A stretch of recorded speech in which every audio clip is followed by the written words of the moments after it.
We've officially entered the dog days of summer. All there is baseball. There's 73 days until the college football season. There's 85 days until the NFL season, 119 days until the Major League Baseball playoffs, 126 days until the NBA season comes back around, and 148 days until college basketball comes back around. This is my hell.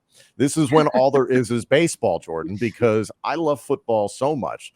I just want to talk about football. And that's what this show is all about. Just talking with Jourdan Black and Tom Hannifan.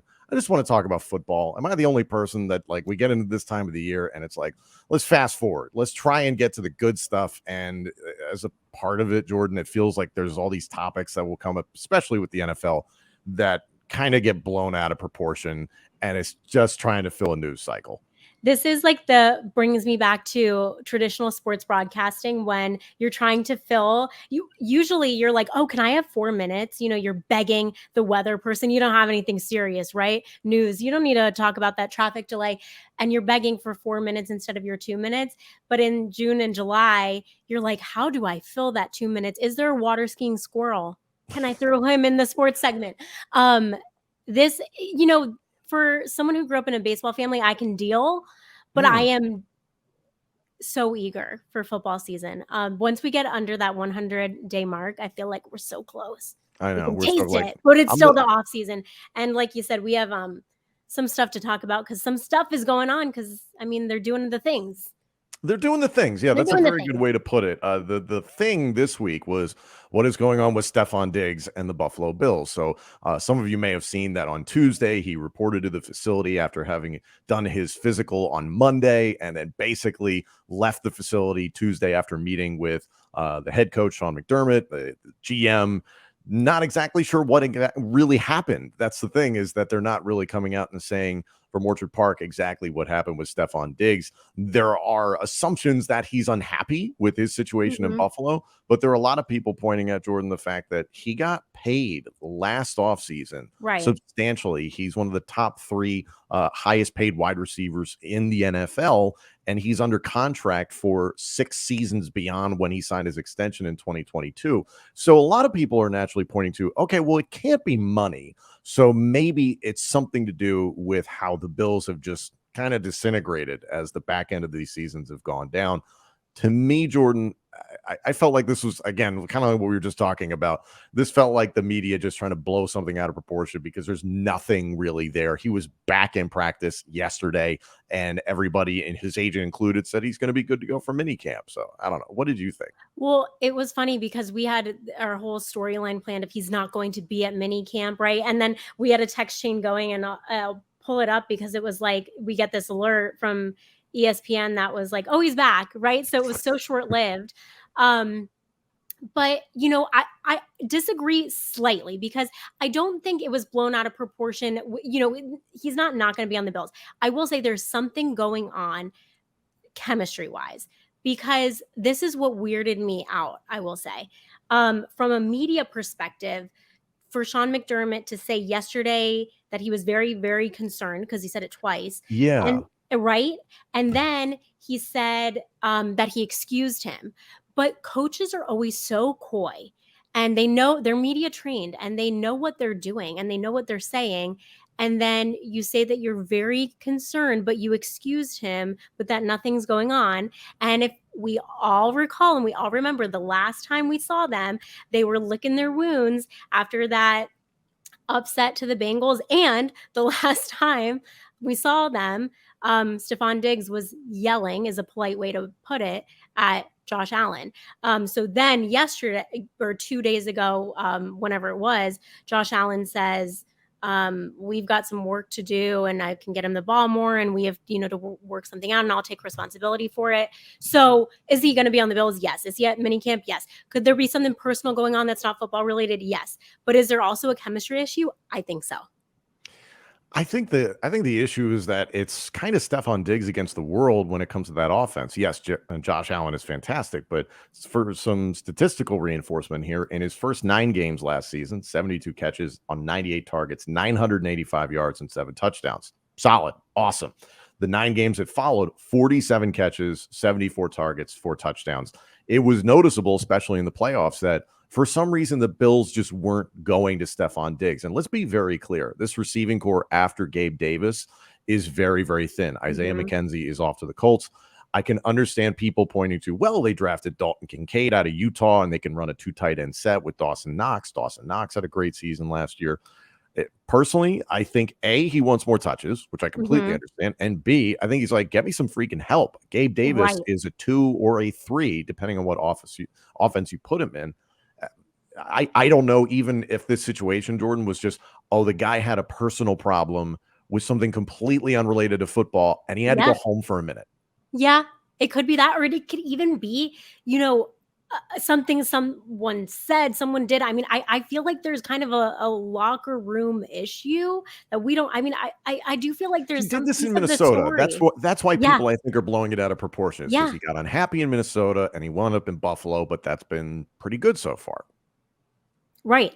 I I'm just curious. Like, I just feel from like this communication standpoint of like the coaching, the um press conference of it all. There's just something weird. Don't you think? Like, I just feel like there's something that was just a little strange, And obviously, like, his agent said, he was there and he was at practice and he did all the right things. But the Sean McDermott comment of it all is just what's throwing me off. Yeah, it seemed like a parent being like, "I'm very disappointed in you." But Yeah. at the same time, you hear from Josh Allen and he's, using expletives to saying, "I effing love this Yeah. guy. That's my effing I'm brother," gonna that help sort of him. thing.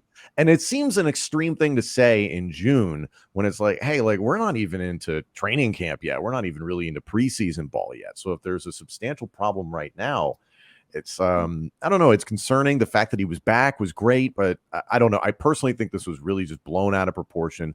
I think the Bills do need to go and add another guy to this receiving core to make it a little bit more diverse. I like the Dalton Kincaid pick, but still, it's a rookie. You don't know exactly how that's going to shake out. It Yeah. just feels to me like this is an offense that needs to feed him a little bit more. And also, let's not forget the running back room is a little thin in Buffalo. So it really is. I come back to it. It's Stefon Diggs against the world. How would you react to that, especially in June? If you walked in, it's like, what's the game plan we're working on? They still the same old stuff from last year. Well, it's such an interesting conundrum almost. You want to be the guy, but you also want a surrounding cast. So you want to be the alpha wide out, but you also want some help. And I can understand that, right? Everyone wants to be the person you go to, but you also can't do everything, right? We all face that in so much. So it's kind of an interesting juxtaposition of thought. Like, we could get into like some philosophy, right? Like, you want to be the person, but you also like you need help sometimes. So it's really interesting, and I'm eager to see it play out. But I mean, I think if for Bills fans, like, they're probably happy that this storyline is over, Yeah, I think seemingly or yeah, hopefully. seemingly for now. Yeah. You have only so much love to give is basically what you're saying. And especially if they were looking to add a veteran wide receiver, there's a guy named DeAndre Hopkins who is out there visiting teams left and right. He was visiting the Tennessee Titans last week. Basically this week, Wednesday evening into Thursday morning, having a visit with the New England Patriots.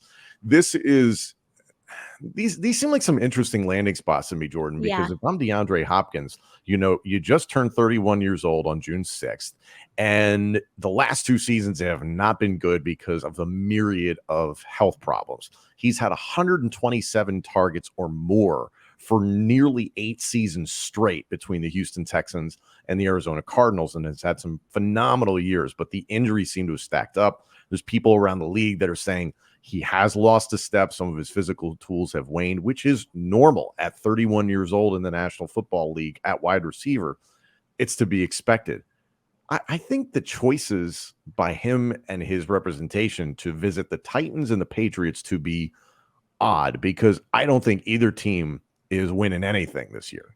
No, it is really interesting. But then what came out when he said he wasn't really interested in the pay, but he doesn't want to take a huge pay cut, right? Who would? But that he wants a team that has, quote, great management, a quarterback who loves the game, and a great defense. So to me, the better defense is going to be the Patriots, right? They're in like the top half of the league every year and have been and will continue to be, so long as Bill Belichick is there. Um, And then there's like the question mark of, is he going to get along with Bill O'Brien? And Diana Rossini put that to bed and said like those issues are fine. But yeah, I don't see like the Patriots as a contender, but I see them as the better fit. Do you agree? I think the Patriots make a lot more sense. The cupboard is bare a bit at wide receiver. You've got Devontae Parker. After that, it's still kind of like I know they drafted Kayshon Boutte from LSU. You got Mike Gesicki at tight end, my Penn State guy. Love that. Got him from the Miami Dolphins. You also have Hunter Henry at tight end. So the Patriots used to love their 2 tight end system. So maybe that's part of it. Mac Jones, I feel like, is not long for New England. No. And it's not because I think Mac Jones is a bad quarterback. It's that I don't think this is a happy marriage. I think Bill Belichick and Mac Jones really do not get along. This is very different from maybe the relationship Mac Jones had with Nick Saban. Totally. Understanding the authoritarian mindset. But Mac Jones seems broken by Bill Belichick. And at least like when you see interviews with Mac Jones when he's away from the facility, he seems great. When he's there, he seems like he's in a shell. I think Mac Jones has the potential to be a very good starter in the National Football League. He needs some help. That's very clear. And he got beat up. That offensive line really struggled last year. He could use some other threats at wide receiver. But again, I come back to, I like Hopkins' motivation. He's not after money. Okay. He wants a quarterback who loves the game. Hard to fault Mac Jones on that. And he wants a good defense. The Patriots have been known to play leather helmet football on defense. But I don't see this team winning its division, let alone making the playoffs this year. So if that's his goal, there's a lot of other teams that would fit the bill. But is he going to visit those? Right? Or is it just these 2 is what we've heard, right? Like he's just these 2 is what we've heard. And here's my point that I'm sure everybody can relate to. This is the time of the year where it's like organized team activity, some mandatory, some not mandatory. We're weeks, months away from training camp. If that's like when you got to show up, why not take this time as a 31-year-old veteran to just chill, shop around? Apparently, he's not in any rush to make a decision. It really is so similar to guys who go undrafted when you're kind of in this free agency zone. It reminds me, you've talked to them too. I've talked to them all the time. Talked to one the other day who's like, I went undrafted and then I kind of had a say so in where I went. No one wants to be undrafted. No one wants to not know what team they're starting with come August, September. But you really have more say so of where you're going to be the perfect fit, which OC or DC you're going to work with, who's going to be the best fit for you. And I say, like what you're saying, shop around, find out, see who works best for you. Go see which, like your practice, which facilities, which everything you like. And I think, like you're saying, maybe 2 teams isn't going to show DeAndre Hopkins exactly what he wants in a team. And so maybe we'll find out that there are more teams that fit the bill of exactly what he's looking for. What's also interesting is that he doesn't want to take a steep discount from what he was going to be making with the Cardinals, which was around like 19 this year. But that evaluations have him around like 8 or 10. So that's going to be really interesting too. I think that's also going to affect the team that he picks, because if you're trying to hold on to some of that money, and listen, the guy's made his money, but you're maybe going to look at some teams that are in no state income tax states like Texas or Florida, for instance. There could be some good options there. DeAndre Hopkins visiting the Titans, I found to be a head scratcher. I think that's a decent organization. That's a good organization in front office, and I like Mike Vrabel. But I think the core of that team is trending in the wrong direction. If you want to win, if you potentially want to be a part of a championship team, it doesn't make all that much sense to me. I think the Patriots, of the 2 that he's visited, make sense to me for him to land there. But still, like, what about the Dallas Cowboys, a team that absolutely could use a second to CeeDee Lamb and also a veteran that could help coach him up a little bit? How about within the same division with the New York Giants? Look like they are primed to at least make some advances within the NFC, maybe not take over the Eagles in terms of winning the NFC East. I just think there's a lot of other suitors out there. I also look at what Odell Beckham Jr. did, in that he took his time. And it sounds like he and Lamar Jackson are just getting along famously in Baltimore so far, and they're doing great. And there's a nice supporting cast of Rashad Bateman. They drafted Zay Flowers. So it's not all on one guy. Whereas if you put DeAndre Hopkins in there in New England, is Kayshon Boutte your number one? Is DeAndre your number one? I don't know if it should be at a point in his career where Hopkins is the slated number one receiver. Look at the slew of guys that went in and out of Tampa Bay the last few years. Odell Beckham Jr.'s value has come up a lot. Do you think that they're like the same?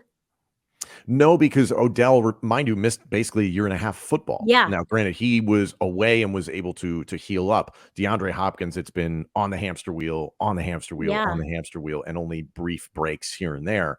I don't know if he's going to be able to get back to that form he was in when he was 29. So I hope he finds the right spot for him, and ultimately, he's probably going to have to take a substantial pay cut to land on the appropriate Exactly. team. But it's not bad to not be hurting for money.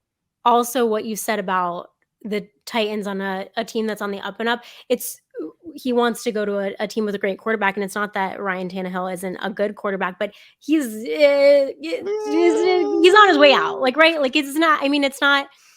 Ryan Tannehill is going to be here for forever. I mean, I like Mac Jones better than I like the possibility of Ryan Tannehill or Will Levis. Right.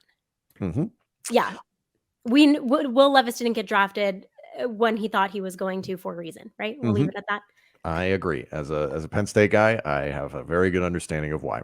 Right now is a segment that we're going to try and do recurringly on this show. It's kind of like buy or sell, but we're all about the J's and T's. So this is juke or tackle for us here on Just Talking. So the first one, Jourdan, I'll lob this up to you. Speaking of the Patriots, Bill Belichick is on the hot seat in New England. Juke or tackle? Juke. Did I do it right? You did it great. You nailed Okay. it. Now you can explain why. Okay. I was like, wait, I'm like going through the game the first time. It's like, I don't even know. I'm a rookie. I know. We're all learning. Okay. I mean, everything's on his own terms. It's not like he's done anything to show us that he is fading, that his defenses have gotten worse. He's never made a bad call, a bonehead move. Yeah, they haven't been to the playoffs in 2 of the last 3 years. But I don't think there's anything to worry about. And I think if there's anything that's going to happen, like he makes a move to the front office, it's going to be on his own terms. And maybe, there'll be some sideline discussions with Robert Kraft, but it's not like he's fading. And yes, his team has shuffled a bit, but I certainly don't think we have anything to worry about with the greatest NFL coach of all times, or one of the greatest. I agree with you. I am going to juke this one. I think Bill Belichick is doing just fine in New England. I think very similar to what we were talking about in regards to Stefon Diggs and the Buffalo Bills. Was this the national media trying to make something out of nothing? And yeah, it's been 2 or 3 rough years. And I know a lot of people are pointing towards, well, Tom Brady went and won a Super Bowl with the Tampa Bay Buccaneers. And then Bill Belichick and company really had their struggles. Like, yeah, I think it's been proven what Tom Brady was to the New England Patriots. And it's okay to say this was a symbiotic relationship. It's really okay to admit that. It doesn't have to be so black and white. But I think the Patriots are in a rebuilding phase. And just as we were talking about, like, if they're thinking about bringing in DeAndre Hopkins to support this receiving core, support this offense, they're still building. The fact of the matter is this is a team that is built through the draft for a number of decades. So they have to get back to that. I don't necessarily think going after free agents is going to patchwork your way to the playoffs right this second, or even a division championship, conference championship, Super Bowl championship. This team's a long way from that. And I also think Bill Belichick's a long way from leaving New England. Our next one in Juker Tackle, the Jacksonville Jaguars will win the AFC South. We were just talking about the Titans. This whole division is fascinating to me. What do you think? Juker Tackle. I'm tackling this one. I think it's the Jags division to lose. So I think they're going to win it. And I think the only team that could give them a run for their money right now is the Colts. A lot of people are like, oh, maybe the Texans, but we don't know what CJ Stroud is going to do. I mean, was he amazing at Ohio State? Sure. Will he have a better surrounding cast in Houston? Yeah. A new head coach? Yeah. But we have no idea. The Jags, we do know. Trevor Lawrence has shown us what that quarterback that they drafted looks like. We know that they have a great head coach. And they've shown us that they can play in the playoffs. They've really done some made some changes that have shown us that they can change things up in the right way, and proven that they're a team that leads that division. And I don't think that anyone else is going to give them a run for their money besides maybe the Colts. But again, some question marks there. This is a weird division. I go with you on the CJ Stroud pick. I think, first of all, I think it's a nice fit in Houston. But let's not forget, you have Anthony Richardson out of Florida who gets drafted by the Colts. I'm not sold on he even becoming a viable starter in the National Football League, but he's also a freak athlete. So that could turn into something none of us really see coming. And then we were just talking about the Tennessee Titans.